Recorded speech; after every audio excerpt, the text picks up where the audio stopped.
मई 1999। हिमालय की ऊंची बर्फीली चोटियों पर सब कुछ शांत दिखाई दे रहा था। लद्दाख के कारगिल सेक्टर में तैनात भारतीय सैनिकों को यह इलाका हर साल की तरह सामान्य लग रहा था। बर्फ, चट्टानें और सन्नाटा, मानो यहाँ कुछ भी असामान्य नहीं था। लेकिन इसी सन्नाटे के पीछे एक ऐसा खतरा धीरे धीरे आकार ले रहा था जिसे भारत ने पहले कभी इस रूप में नहीं देखा था। दिल्ली में बैठे कुछ खुफिया अधिकारी एक अजीब पैटर्न देख रहे थे।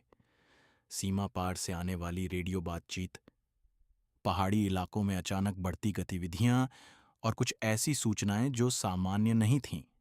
ये सूचनाएं थीं भारत की बाहरी खुफिया agency research and analysis wing यानी रॉ के पास।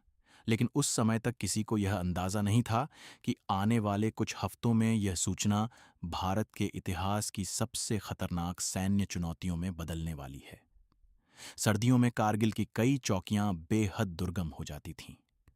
तापमान -30 डिग्री तक गिर जाता था। इसी वजह से कुछ ऊंची चौकियां सर्दियों में खाली कर दी जाती थीं, क्योंकि वहां टिके रहना लगभग असंभव होता था। और शायद इसी कमजोरी को किसी ने बहुत ध्यान से देखा था।